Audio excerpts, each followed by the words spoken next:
Sign to the power 4 theta plus cos to the power 4 theta এর সর্বোচ্চ মান হবে, চারটা অপশান দেওয়া আছে, কোনটা হবে? এখানে আমাদেরকে জানতে হবে ছোট্ট একটা বিষয়, সাইন স্কোয়ার থিটা প্লাস কস স্কোয়ার থিটা সমান কত হয়? 1 হয়। Sign square theta greater than or equal to 0, মানে সাইন স্কোয়ার থিটাটার মান 0 বা 0-র বেশি হয়। আমরা জানি যে কোনো বর্গ রাশির মান সব থেকে ছোট 0 হয় এবং তার থেকে বড় হতে পারে, কখনো 0-র থেকে ছোট হয় না, ঋণাত্মক হতে পারে না, কারণ স্কোয়ার করলে ঋণাত্মক সংখ্যা ধনাত্মক হয়ে যায়। এইটাও সেম। আচ্ছা, দেওয়া আছে কি sine to the power 4 theta plus cos to the power 4 theta. এখন এইটাকে আমরা লিখতে পারি sine square theta whole square cos square theta whole square. এইটা A square plus B square যদি ধরি, মানে এটা এ এবং এটা B, A square plus B square, তাহলে হয় A plus B whole square minus 2ab।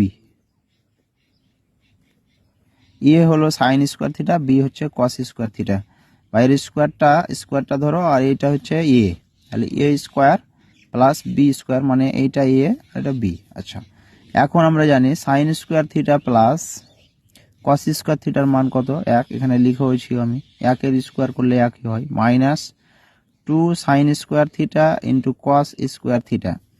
এখন সব থেকে বোঝার বড় ব্যাপার হচ্ছে এখানে যে এই যে রাশিটা থেকে আমরা পেলাম এইটুকু, তাহলে এর একটা অংশ আছে কি 1, এবং বাকি অংশটা হচ্ছে কি বিয়োগ করছি ওখান থেকে 2 sign square theta cos square theta.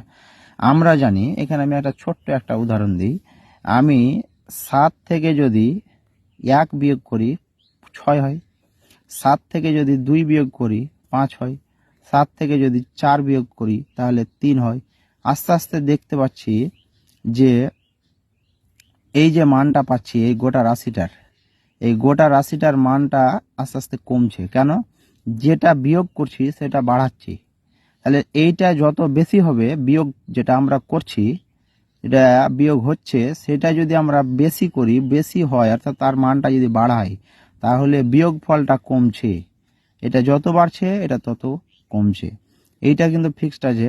তাহলে আমরা এই ব্যাপারটা এখানে কাজে লাগাবো যে 1 থেকে সর্বনিম্ন কত বাদ দিলে এটার মান সর্বোচ্চ হবে, যত কম বাদ দিব তত এই রাশিটার মান বড় হবে। তাহলে এই অংশটা সব থেকে কম মান লাগবে, সাইন স্কোয়ার থিটার মান সব থেকে ছোট মান হচ্ছে 0, এখানে আমরা লিখেছি।